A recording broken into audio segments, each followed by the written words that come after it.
네, 안녕하십니까. 빅토리 입실의 이우승 대표입니다. 오늘도 하더스터디의 선생님들을 모시고 우리 고3 친구들 지금 6월 모의고사 이제 막 끝났을 텐데요. 현재 시각 9시가 조금 넘긴 이런 따끈따끈한 시간에 우리 6평 어떻게 나왔는지, 그리고 9월 달은 어떻게 대비해야 될지, 그리고 앞으로 어떤 식으로 변화하게 될 9평이 있을지 같이 한번 준비해 보도록 하겠습니다. 그럼 구독, 좋아요, 그리고 출발해 보도록 하겠습니다. 그래서 오늘은 6월 모의고사 어떻게 출제됐는지 일단 기조와 총평부터 한번 차근차근히 국어, 영어, 수학, 탐구식으로 알아보도록 하겠습니다. 일단 국어 말이 좀 많던데요? 맞아요. 국어 난이도가 정말 쉬웠어요. 이 5월 모의고사에도 한번 얘기를 했던 것 같은데 6월 모의고사가 정말 쉬워서 어쩌려고 이러는 거지? 라는 생각이 들 정도로 쉬웠다라고 하는데, 그리고 이제 파본 검사를 할 때 문제를 미리 보지 않았던 친구들 같은 경우에는 문제가 이제 출제되는 순서가 좀 뒤바뀌어서 나왔어요. 원래는 가나 복합 지문이 맨 앞에 독서론 다음에 나오는데 그렇게 나오지 않고 독서론 뒤에 그냥 하나짜리 독서가 바로 뒤에 배치되면서 친구들이 가나 지문이 어디 갔지? 라고 생각을 했을 수도 있을 것 같고, 그리고 이제 연계 체감이 사실은 6월, 9월은 좀 큰 편인데 연계 체감도 엄청나게 크진 않아서 친구들이 특히 현대소설에서 무성격자 그 부분에서 좀 친구들이 많이 헤맸고 현대시에서도 어려웠다고 하더라고요. 전체적으로 독서 같은 경우에는 난이도가 좀 쉬웠다라고 친구들은 얘기를 해요. 그런데 문학 같은 경우에도 조금 독서를 쉽게 넘어가다 보니까 친구들이 좀 여유를 가지게 된 거죠. 그러다 보니까 문학에서 좀 시간이 좀 빠듯했다라고 하는 친구들도 있었고, 또 문학에서 조금 까다로운 문제들이 있어요. 좀 지역적으로 봤어야 했던 문제들이 있었는데 그런 문제들이 좀 어려웠다 보니까 친구들이 독서는 쉬웠는데 문학은 좀 어려웠어요 라고 하는 친구들도 있고, 선택 과목에서 앞에서 시간을 좀 많이 쓰다 보니까 시간이 얼마 남지 않은 상태에서 부랴부랴 문제를 풀게 돼서 좀 시간이 부족하기 때문에 친구들이 조금 어려웠다라고 얘기하는 친구들이 조금 있는 것 같아요. 근데 전반적으로 쉬웠다는 거. 근데 전반적으로 쉬웠다는 거. 수학은 어땠어요? 이번 6월 수학 같은 경우는 가장 특징적인 거는 연계교재 문제가 정확하게 똑같은 문제가 하나 있었다는 겁니다. 11번 문항은 꼭 한번 수능 특강 문제에서 확인하시길 바라고요. 그리고 중요한 문제가 또 무엇이 있었느냐, 21번 문항입니다. 21번 문항 같은 경우는 기역, 니은, 디귿 찾아가는 문제인데 이게 객관식에 있다가 주관식으로 넘어왔거든요. 그리고 갑자기 맞으면 100, 아니면 0, 맞으면 10, 맞으면 0 이렇게 나왔기 때문에 학생들이 이걸 보고서 이게 뭐야 라고 생각할 수 있었던 것 같아요. 그렇기 때문에 이걸 아예 버려놓고 가시는 분들도 있었을 텐데 그런 게 있을수록 꼭 한번 문제 한번 확인해 보시고 하셨으면 좋겠어요. 22번 문항 같은 경우는 제가 문제를 봤을 때 A 값이 음수겠구나 라는 생각을 먼저 했어요. 왜냐하면 A가 0이 아니라고만 나와 있었거든요.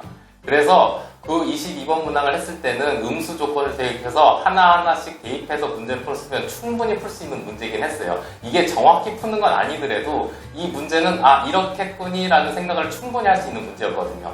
그리고 이랑 똑같은 경우가 22학년도 6월 22번 문항이었거든요. 거기서도 3차 함수 그래프가 주어지는데 3차 함수가 최고창이 양수인지 음수인지가 안 나와 있어서 저 같은 경우는 음수부터 했거든요. 이런 경우가 있기 때문에 기출문제 보면서도 이런 거를 꼭 알고 가셨으면 좋겠어요. 그리고 선택 과목에서 말씀드리고 싶은 것은 30번 문제 진짜 꼭 한번 확인하세요. 5월 모의고사에서도 30번 문항 봐야 됩니까? 버려야 됩니까? 했었을 때 볼 수 있는지 확인부터 하라고 말씀드렸어요. 이게 똑같아요. 이번 6월에도 똑같이 30번 문항이 풀 수 있는 문제들이었거든요. 다른 거에 비해서 솔직히 조금 더 쉽게 나왔다고 하더라도 무방할 정도였습니다. 그렇기 때문에 문제를 내가 이 문제는 나 못 푸는 번호야 이런 생각하지 마시고 꼭 한번 확인하시기를 바라요. 그렇습니다. 한이 맺힌 게 많으셨나봐요. 네, 수학 같은 경우에. 이번에 영어 같은 경우는 이번에도 역시 조금 어렵게 출제가 되지 않았나라고 생각이 되는 이유가 뭐냐면, 첫 번째로는 이제 빈칸 추론 문제가 굉장히 어려웠습니다. 21번 문제가 좀 자주 나오는 유형이 아니다 보니까 문제를 좀 어려워하는 친구들이 많았고, 실제로 이제 문제를 많이 풀어보지 않은, 흔히 양치기를 하지 않은 친구들 같은 경우는 조금 어렵게 느껴졌을 것 같습니다. 그리고 30번 문제, 여러분 많이 어려우셨을 것 같다라는 생각이 드는데요. 30번 문제 같은 경우도 이제 문맥상 알맞은 단어를 고르는 거였는데 앞에 뒤에가 정확한 근거가 많이 없었습니다. 올해 같은 경우에. 그렇기 때문에 아마 매력적인 오답에 빠지지 않았을까라는 생각을 가지고 있습니다. 전반적으로 이제 문제 난이도도 어려웠고 단어가 어려웠기 때문에 우리 친구들이 빈칸 추론해서 시간 빠지고 다른 부분에서 시간 빠지다 보니까 마지막에 35번부터 40번 문제가 그렇게 어렵지 않았음에도 시간에 쫓겨서 어렵게 체감했을 거라는 생각을 가지고 있습니다. 아마 그렇기 때문에 우리 친구들은 가장 먼저 중요한 게 이제 단어를 좀 정복을 해야 될 것이고요. 그 단어로 인해 나오는 이제 독해력 문제를 해결해야 될 것이고 독해력 문제를 해결할 수 있는 시간 문제를 또 해결해 주셔야 지만이 9월과 11월에서 고득점을 받을 수 있을 거라는 생각을 가지고 있습니다. 자, 그러면 이제 사탐이랑 바탐이 이제 문제가 최고로 마지막에 나왔는데 혹시 준비하실 시간이 있으셨습니까? 없었어요. 어땠습니까? 사탐, 바탐? 최대한 쥐어짜봤는데요. 일단은 과학하고 사회가 공통적인 단어가 있어요. 수학도 비슷했거든요. 생소한, 신유형이라는 게 6월 달에 가장 키워드인 것 같아요. 그래서 과목별로 지금 생소한 문제들이 있는데 좀 보면서 제가 말씀을 드릴게요. 물리 1에서는 17번 광전효과 그래프 분석, 그 다음에 18번 등가속 직선 운동이 굉장히 생소하게 출제가 되었습니다. 그래서 난이도가 좀 어려울 수도 있었다. 화학 1에서는 화학 평형을 다룬 5번과 화학 반응에서 양적 관계를 나타내는 것을 고체 상태로 표현해서 굉장히 생소하게 느껴졌습니다. 그 다음에 생명에서는 작년에 생명 문제는 자료가 굉장히 복잡했어요. 그래서 학생들이 너무 어려워요 이랬었는데 생명만 작년도 수능하고 좀 다르긴 했어요. 그래서 자료가 복잡하지 않게 좀 평이하게 출제를 하였는데 이번에 문제가 어떤 게 나왔냐면 키트를 가지고 병원체 감염 여부 문제가 나왔어요. 이게 굉장히 이제 생소하다라고 나왔었고 원래 이제 유전하면 어렵다라고 하잖아요. 근데 유전이 좀 쉽게 나왔어요. 그런 부분이 좀 특징적이었고 지구과학 1 같은 경우는 이제 큰 신유형이 없었어요. 비슷하게 출제가 되었고 평이하게 출제가 되었습니다. 그 다음에 사회도 마찬가지입니다. 좀 생소하고 좀 신유형 이렇게 얘기하는데 생윤 같은 생활과 윤리 같은 경우는 이제 사회계약사상 분배의 정의, 그 다음에 교정적 정의, 환경윤리. 근데 이 선지들이 되게 낯설게 나왔어요. 그래서 학생들이 뭐야? 이런 좀 생각을 가지게 만들고 실제로 학생들도 좀 난이도가 있었다라고 얘기를 했었어요. 그리고 한국지리 같은 경우는 작년 수능하고 굉장히 유사하게 출제가 되었는데 자연지리와 지역지리 그리고 인문지리로 나눠지는데 원래는 인문지리에서 문제가 많이 나왔어요. 근데 6월에는 자연지리와 지역지리가 문제가 더 많이 출제가 됐어요. 그게 조금 다른 점이었고 그 다음에 휴게소 문제가 나왔어요. 생뚱맞죠? 휴게소 문제가 나와서 학생들이 이거 왜 나왔어? 네, 이런 부분이 있었고요. 사회문화 같은 경우는 작년 수능보다는 쉽게 출제가 됐어요. 일단은 계산하는 것 자체가 그리고 도표 보는 것 자체가 쉽게 나왔는데 방심하면 안 돼요. 6월에 쉽게 나왔다고 해서 수능에 쉽게 나온다는 보장은 없습니다. 그리고 사회보장제도나 상대적 빈곤 개념이 결합되었는데 공부 많이 안 했으면 굉장히 난이도가 어렵게 느껴지는 부분이었습니다. 이렇게 국어, 영어, 수학 그리고 탐구까지 이야기를 한번 쭉 해봤는데 제가 이번에 문제를 딱 보면서 느낀 점이 있다면 고3이 체감하는 난이도와 재수생이 체감하는 난이도가 조금 다를 수도 있겠다라는 생각이 드는데 재수생 같은 경우는 일단 문제도 많이 풀어봤고 사설 모의고사도 많이 해봤는데 이게 고3 친구들 같은 경우는 아무래도 이제 지금 학종도 준비하고 내신도 준비하다 보니까 조금 소홀해진 감이 없지 않아 있는 것 같기는 해요. 그래서 이런 문제를 해결하기 위해서 지금 고3 친구들은 무엇을 좀 하면 좋을까요? 간단하게만 한번 말하자면 일단 국어부터 말씀을 드리면 제가 일단 시험을 처음 봤을 때는 1권 예상을 96으로 생각했어요. 근데 이제 재수생 친구들 같은 경우에는 동감한다 라고 얘기를 한 반면에 이제 고3 친구들 같은 경우에는 아까 어렵다라고 표현을 했다라고 하는 건 고3 친구들이 많이 그렇게 얘기를 했고, 재수생 친구들 같은 경우에는 쉬웠어요. 쉬웠는데 조금 난해한 문제가 있었어요 라고 표현을 하기 때문에 말씀해 주신 것처럼 고3 친구들이 좀 더 특별하게 공부를 좀 해줘야 될 것 같아요. 근데 지금 문제들을 한번 보면 연계가 높아요. 그런데 연계 체감이 높지 않았을 거라고 말씀드렸던 이유는 비슷비슷한 제재들이 나왔어요. 독서에서.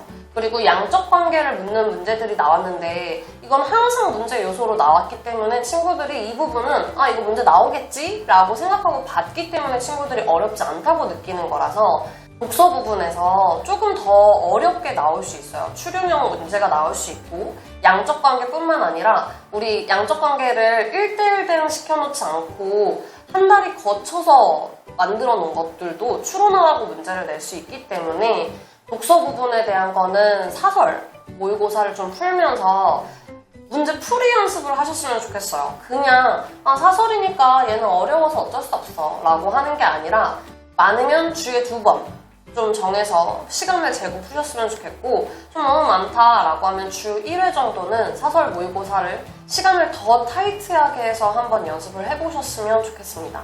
문학 부분 같은 경우에는 친구들이 좀 난해한 지문을 어려워한다라고 하는 걸 이번에 평가원에 증명해줬어요. 자전적인 소설을 친구들이 좀 많이 어려워하는 편이에요. 근데 이 소설을 볼 때 어떻게 하면 되냐면 좀 이해가 안 되는 부분을 쳐내시면 돼요. 이해가 안 되고 주저리 말이 많지만 이거에 대해서 좋아해. 그리고 이것 때문에 내가 이걸 싫어해. 라고 하는 부분은 반드시 서술을 하게끔 되어 있기 때문에 그 부분만 좀 주의 깊게 살펴봐 주셨으면 이번 소설도 그렇게 어렵진 않았거든요. 근데 친구들이 조금 그런 부분에 대한 연습이 추가적으로 되셨으면 좋겠고, 제가 나중에 영상으로 문학, 선집 좀 빠르게 체크하고 넘어가는 것들을 좀 안내를 해드릴게요. 이건 안 될 것 같아요. 사전에 협의되지 않은 거라 그거는 좀 보류하겠습니다 네. 영어 같은 경우는 원래 어려운 단어가 나오면 그 밑에 조그맣게 이제 주석을 달아주거든요. 근데 이번에는 왜 주석을 달아줄 만한 단어들이 있었으면서 안 달아줬을까? 라는 좀 생각도 들기도 했었습니다. 그렇다라는 말은 이제 재수생과 이제 고등학교 3학년 친구들의 영어 단어의 암기의 그 양이 굉장히 다르다라는 거를 좀 느끼고 있습니다. 그렇기 때문에 우리 고3 친구들은 단어를 공부할 때 그 단어가 뭐 형용사인지 부사인지 그런 것들을 먼저 파악했으면 좋겠고, 내가 모르는 단어가 나오더라도 앞에 접두사가 뭐고 전미사가 뭔지 그런 것들을 보면서 단어의 뜻을 유추할 수 있는 힘을 조금 기르셨으면 좋겠습니다. 영어는 이 정도면 될 것 같은데 그 사탐은 어떻게 말씀을 드리면 좋을까요? 탐구는 아까도 말씀드렸지만 신유형, 새로운 개념들이 많이 등장을 했어요. 이걸 하기 전에 새로운 것만 찾아가기 전보다는 지금 좀 있으면 또 수능 완성책 나오거든요. 수능 특강 다시 한번 꼼꼼히 개념 정확하게 인지하시고요. 수능 완성 나오는 거 그냥 허투루 풀지 말고 정말 하나하나 문제 하나하나 선지들 제대로 보면서 학습을 해야 돼요. 그리고 아까 수학에서 말했지만 저는 그렇게 해석이 돼요. 새로운 유형이 많이 나왔다. 이런 부분은 권하지는 않지만 사설 문제를 좀 봐야 된다. 근데 무조건 사설에 맹목적이지 말고 연계 교재를 먼저 완벽하게 한 뒤에 사설 교재까지 할 수 있는 시간을 확보하는 게 제일 중요하다고 생각합니다. 자, 그러면 9월 예상 그리고 앞으로 어떻게 준비를 해야 되는지 한번 차근차근 알아보도록 하겠습니다. 일단 국어부터 한번 알아볼까요? 일단 9월 같은 경우에는 친구들이 문제 요소를 조금 더 깊게 생각해 주셨으면 좋겠어요. 9월에는 이 문제 요소를 딱 한 가지만 지금 단순하게 내고 있는데, 이 한 가지 문제 요소뿐만 아니라 여러 가지 문제 요소를 융합해서 문제를 낼 거기 때문에 그 부분을 조금 잡아서 독서를 연습하실 때 내가 이 부분에서 어떤 문제를 낼까? 평가원이 어떤 문제를 냈었지? 라는 생각을 하면서 독해를 해주시고, 그 다음에 이제 문제를 분석할 때도 이거 평가원이 지문에서 이런 문제 요소 냈었는데 여기서도 문제가 나왔네? 라고 하는 거를 체크를 해주셔야 되고, 그리고 선택 과목을 좀 더 어렵게 낼 거예요. 왜냐면 지금 6월 모의고사 항상 얘기가 있잖아요. 우리 6월 모의고사 난이도가 쉬우면 9월 모의고사가 어렵고 어려우면 9월 모의고사 쉽다라는 얘기가 있는데 6월 모의고사가 지금 전반적으로 쉽다라는 평이 많기 때문에 9월 모의고사는 어려워질 수 있고 그리고 지금 평가원이 선택 과목에 힘을 좀 많이 싣고 있어요. 그래서 선택 과목 부분에 대해서 언어 그리고 화작에서 시간 배분 이런 부분들이 잘 안 되는 친구들이라고 하면 사실 평가원에 대한 세트 문제는 다 풀어봤을 거예요. 그게 만약 안 풀려 있다라고 하면 그걸 우선적으로 하셔야 되고 그걸 풀 때 반드시 시간 배분을 하셔서 푸셔야 돼요. 언어 모르는 부분에 대해서 붙잡고 있느라 시간 쓰시지 마시고 언어 모르는 부분 빠르게 넘어가는 연습하시고 선택 과목 기출 회차를 좀 풀어봤다라고 하는 친구들은 엔젤을 반드시 구하셔가지고 반드시 풀어보는 연습을 하셨으면 좋겠습니다. 문학에 대한 거는 친구들이 연계학습을 해야 되냐 말아야 되냐라고 질문이 되게 많아요. 이거를 문제를 풀어야 돼요? 아니면 작품을 외워야 돼요? 라고 하는 친구들이 있는데 자, 지금부터는 9월 모의고사 이후부터는 수능을 향해 가는 거기 때문에 본인이 모르는 작품 모두 인덱스 해놓으세요. 그리고 작품 정리 보세요. 어차피 평가원에서 문제를 낼 때 연계교재에 있는 문제를 그대로 내진 않을 거예요. 근데 거기에 있는 기본 표현상의 특징도 모른다, 틀린다 라고 하는 친구들은 표현상의 특징 정리해두시고 그게 아니다 라고 하는 친구들은 작품에 대한 것만 따로 모르는 작품 정리하는 식으로 학습을 하셨으면 좋겠습니다. 그러면 이제 수학은 이제 9월 어떻게 예상하십니까? 그리고 앞으로 학생들은 어떻게 준비를 해야 되죠? 도대체 수학은? 도대체 수학은? 우선 아까 말씀드렸던 것처럼 수능 특강, 곧 나오는 수능 완성 문제부터 정복하시길 바랍니다. 연계 교재에 대해서는 정말 강조하고 있는 게 평가원이기 때문에 진짜 확인하시고요. 그리고 나서 그거가 다 된 후에 시간이 있다면 좀 더 투자해서 사설 문제를 푸시기를 바래요. 근데 꼭 유형이 또 새로운 유형들이 꽤 나올 것 같은 분위기예요. 이번 6월을 보니까 또 그런 게 느껴지고요. 그렇기 때문에 좀 상위권 노리는 학생들이라면 조금 무리해서라도 사설 문제를 조금씩이라도 접해보기를 바랍니다. 9월이 되게 되면 선택 과목에 대해서 진도를 다 나가야 되기 때문에 아직 진도 안 나간 학생들 진도 끝까지 다 하시길 바라고 9월에는 이것보단 조금 어렵게 나올 거라는 생각을 가지시고 꼭 문제를 푸실 때 조금 어려운 것도 정복해 가시기를 바랍니다.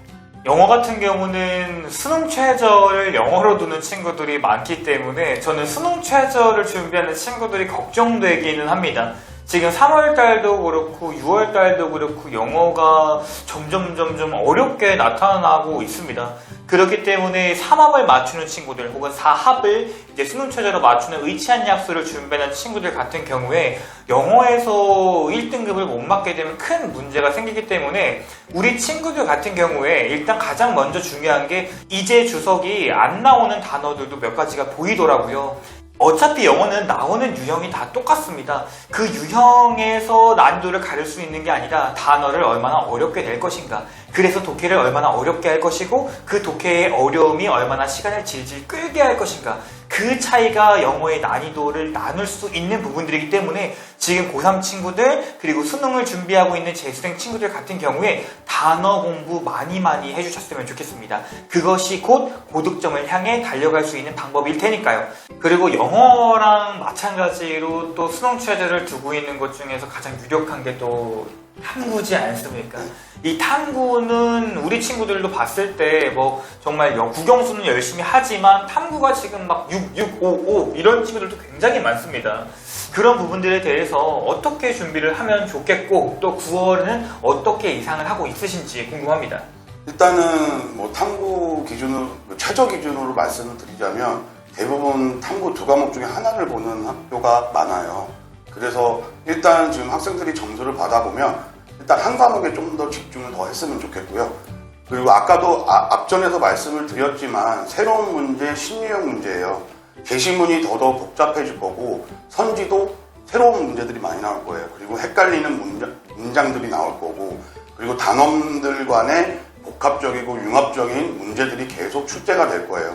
그런 문제에 대한 훈련은 앞으로 나오는 수능 완성에서 더 많이 제시가 될 거라고 봅니다. 그래서 수능 완성 문제를 정말 꼼꼼하게 지역적이게 제대로 학습을 해주시고요. 지금보다 반드시 9월달은 난이도가 올라갈 겁니다. 수능 때는 더 올라갈 거고 더 복잡해지고 더 사고력을 요하는 문제들이 나올 거기 때문에 지금 점수가 조금 잘 나왔다고 해서 안심하고 학습량 줄이면 안 되고요. 꾸준히 학습량 늘리고 아까도 말씀드렸지만 시간이 좀 여유가 되면 사설 문제를 꼭 풀어보기를 권합니다.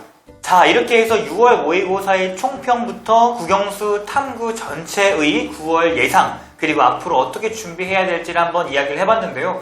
지금 고3 친구들 막 이제 학원에 도착하기도 하고 상황을 보니까 정말 어떡해 라는 느낌의 표정을 가지고 있더라고요.